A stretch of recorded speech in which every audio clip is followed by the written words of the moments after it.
తెలంగాణ రాజకీయాల్లో కేంద్ర మంత్రి బండి సంజయ్ చుట్టూ జరుగుతున్న పరిణామాలు కొత్త రాజకీయ చర్చకు దారితీస్తున్నాయి. ఆయన కుటుంబ సభ్యులపై వస్తున్న ఆరోపణలు, సోషల్ మీడియాలో జరుగుతున్న ప్రచారం, వాటి వెనుక ఉన్నారని ప్రచారం జరుగుతున్న రాజకీయ వర్గాలపై వ్యక్తమవుతున్న అనుమానాలు ఇప్పుడు బీజేపీ వర్గాలు తీవ్ర చర్చనీయాంశంగా మారాయి. బండి సంజయ్ కుటుంబానికి ఎందుకు లక్ష్యంగా చేసుకున్నారనే ప్రశ్న.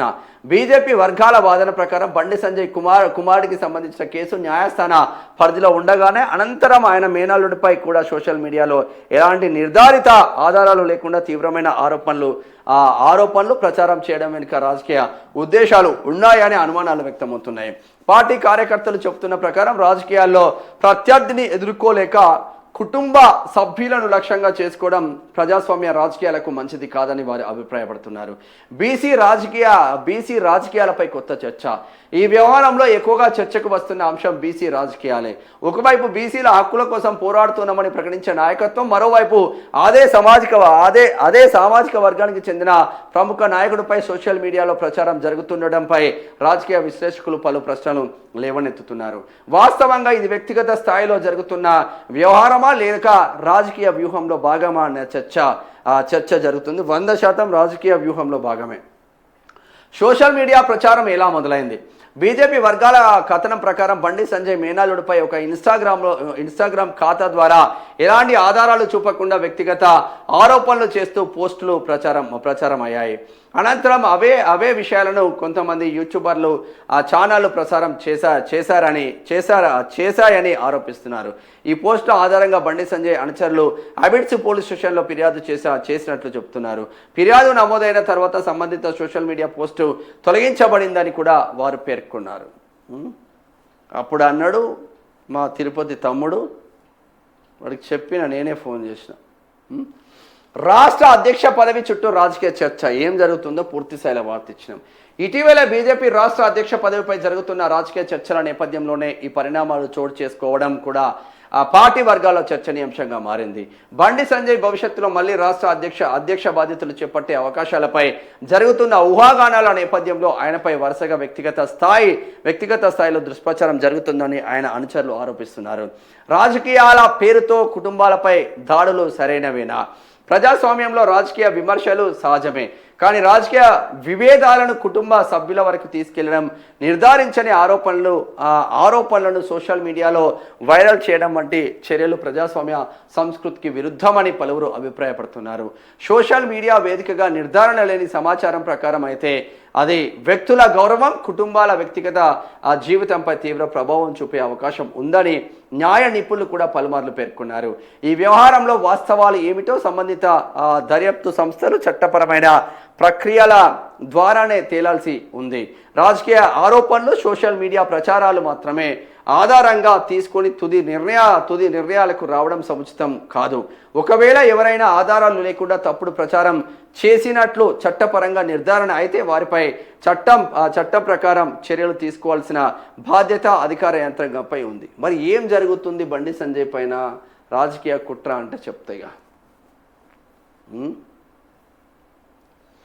బండి సంజయ్ ఉన్నప్పుడు రాష్ట్ర అధ్యక్ష బాధ్యత వహించిన తర్వాత హుజరాబాద్ బై ఎలక్షన్ గెలిచింది, దుబ్బాక బై ఎలక్షన్స్ గెలిచింది, హైదరాబాద్ జిహెచ్ఎంసీకి సంబంధించిన గ్రేటర్ హైదరాబాద్ మున్సిపల్ కార్పొరేషన్కి సంబంధించిన జిహెచ్ఎంసీలో 4 సీట్లు ఉంటే 48 సీట్లకు పాకుపోయింది.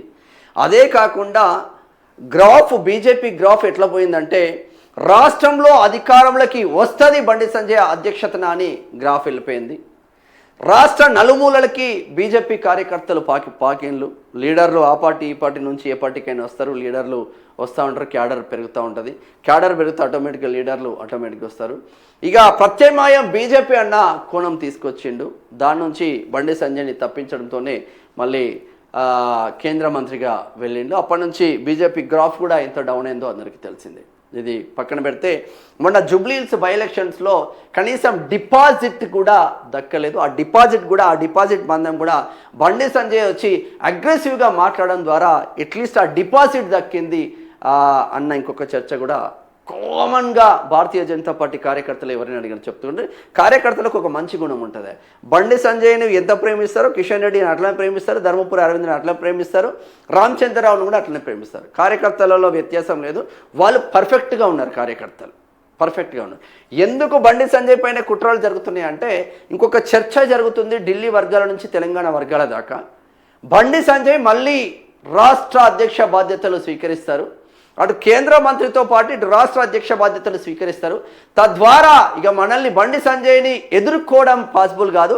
సో ఏది చేసినా కూడా ఇప్పుడే కుట్రలు కుతంత్రాలు చేసి ఆ రాష్ట్ర అధ్యక్ష పదవి రాకుండా చేయాలి బండి సంజయ్ అని మా కేటీఆర్ ఆధ్వర్యంలో, బీఆర్ఎస్ పార్టీ ఆధ్వర్యంలో ఆర్ఎస్ ప్రవీణ్ కుమార్కి నరాన హిందువులు అంటే పడదు. ఆయనకు బొట్టు పెట్టుకున్నాడు అంటే ఇంక పడదు మొత్తమే.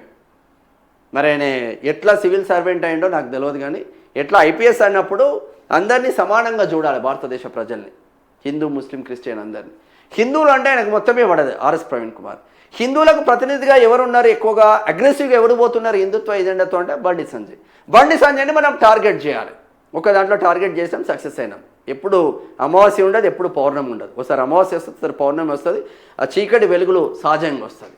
కొన్ని రోజులు చీకట్లో ఉన్నారు, ఫ్యామిలీ అనేక ఇబ్బందులు పడ్డది. ఏం చేసిందో అందరికీ తెలిసిందే. 55 రోజులు జైల్లో ఉన్నారు, బయటకు వచ్చింది. దాంట్లో మనమేమి సపోర్ట్ చేయలేదు, సపోర్ట్ చేయడానికి కూడా లేదు. తప్పు చేసిన ప్రతి ఒక్కరు, బండి సంజయ్ అయినా, మేనం షా అయినా, సంజయ్ కొడుకు అయినా, సంజయ్ అల్లుడైనా తప్పు చేస్తే 100% శిక్ష అనుభవించాల్సిందే. అనుభవించండి, బయటకు వచ్చింది. ఇప్పుడు ఏం జరుగుతుందంటే చర్చ, రాష్ట్ర అధ్యక్ష పదవి ఎట్టి పరిస్థితుల్లో బండి సంజయ్కి రాకూడదు. బండి సంజయ్కి రాకుండా ఎవరికి వచ్చినా మంచిదే, డోంట్ కేర్.